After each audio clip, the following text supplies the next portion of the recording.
Deep in thought? I heard Callan's voice and noticed that outside the window it was dark and that the glitter globes had all lit. I smiled and turned. I screamed. He wore a dark cloak and a white mask with a very long beak that looked like a medieval plague doctor from the giant people's history. Sorry. I laughed. Very convincing. Thank you. He bowed. He had a box in his hands. I brought yours too. I put the book down and closed the distance between us.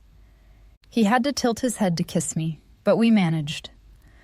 How's the read? He asked. Good. It made me curious about tonight. What was your favorite part? I'm not completely done reading, but I found out that my grandpa worked for your family. Really? Apple didn't fall far. I laughed. I took the box from his hand and gently placed my mask on. I conjured matching fabric to cover my hair as I did it up. Callan smiled, sliding his fingers over my silky hair cover. It suits you. You're beautiful. Always. Thank you. We kissed again. I now noticed that he was in his regular attire and not in a costume to match the mask and the cloak. So, is this what we're wearing? It's Riemly tradition to dress casual under the cloaks, but I thought maybe you could change ours a little bit. To what should I change them, my prince? He paused. I think I like it when you call me that, but tonight we're going for something entirely simple. Do you remember Logan? I smiled. Every day. He laughed, taking my hand in his. Would you like another dance with me, Freya? I'd love it. I closed my eyes and focused on a memory of a farm boy from long ago. My hand touched Callan's silk suit, and it changed under my fingers into the rough jeans and the cotton shirt, checkered and buttoned. Good gods. I heard Callan's impressed remark. You do remember me. I kept my eyes closed, thinking of my old long-sleeved dark red dress with the ruffle trim and balcony cut, and the black cotton belt that was the most expensive thing I owned at the time. No kidding, he exclaimed. I opened my eyes to see the loving gaze in his. I remember everything about that night, Logan. It was my blessed name when I was born. So, it wasn't a lie? He shook his head. I love this dress. He let his fingers move down the balcony cut, leaving a trail on my skin as they neared the cleavage. You know I never saw a woman's breast before you? That's so sweet. I blushed at the thought of how naive we both were back then. Everything about it was. I giggled and then remembered something. I actually have the necklace you gave me. The jewelry box from my old travel bag was in a desk drawer. I opened it and pulled out the silver chain with the triple goddess moon pendant. I put it in his hands. You kept it? Of course. I wasn't sure when to tell you. Honestly, it felt a little bit lame since you said we shouldn't keep in touch. What? Fuck, not at all. I love that you cherished what we had. Excited, he opened the lock and put it on me. The warmth of his fingers mixed with the cold silver. His hands lingered on the chain and then brushed down on my skin until they cupped my breasts. I moaned. He breathed hard. You have no idea how much I wanted to do this when I first put it on you. Damn innkeeper had to be watching. He laughed. Didn't take you long, though. Felt like forever. He stepped back. His eyes looked deep into mine, and his expression became serious. Have you thought about what I said? About dual citizenship and unseelie nobility? I nodded. We should talk about it when we have more time, but overall, yes, he smiled. And what about your Seelie title?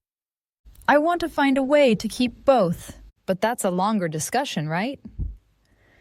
Fair enough. Okay, let's get out there. We stepped out of the room, and I opened the door with the key for the spiral staircase going down. Someone was coming up toward us.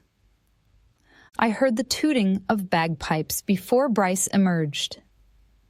Hey, how come this door is open? How did you guys get in here? This is private quarters. And then Oh, it's you. we laughed.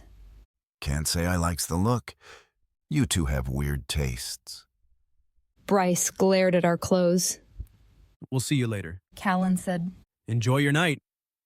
He led me down and out a side exit. We soon blended in with the crowd in an alley close to the castle and then made our way to the town center. The next street wound toward a promenade by a river. A few fae passed us, but nobody looked at us twice. Perfect. Relaxed, I now looked around me and marveled at how the glittering decorations on the roofs, shops, and plants blended with the thick layers of snow from last night, as if the town had become a large winter garden. Everything is so beautiful, I said. Callan squeezed my hand in his. We reached a bridge that was lit by tiny glowing lights. It arched over a canal, and as we crossed it, a teenage couple in a gondola passed underneath. How charming. I only ever saw the canals from... I couldn't say Chariel or Castle. Above, he chuckled. I looked down at the sparkling water, and the two young fae women on the boat waved up at me. Then they kissed. They say if you kiss under a bridge, you will be mated forever. Callan whispered, his lips almost on my neck. Really? Where I come from, they say if you kiss under a bridge, the next thing you kiss would be a frog. With bad taste. Callan raised his eyebrows.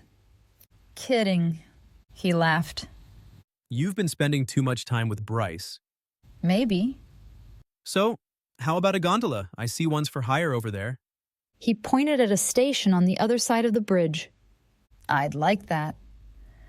We crossed over and went to the gondola lease. Callan chose one that had a comfortable space for at least 4 fae. He paid, and the boatsman said we had perfect timing, that the fireworks would start at any moment. Callan helped me into the gondola, and we got settled on the cushions. I conjured a large, warm blanket for us to cuddle in, and then used my water element to move us.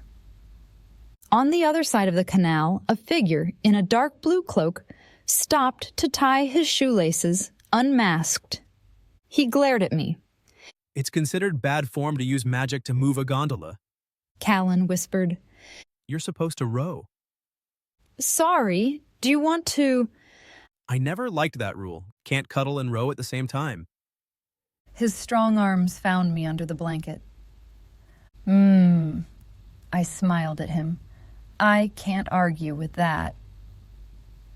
A small wooden bridge came into view just before the fireworks started. Callan turned to me when we passed under it. I smiled, and his lips took mine with longing. We kissed deeply, the water softly bubbling around the boat. And then, the first boom above us lit up the sky in multiple colors.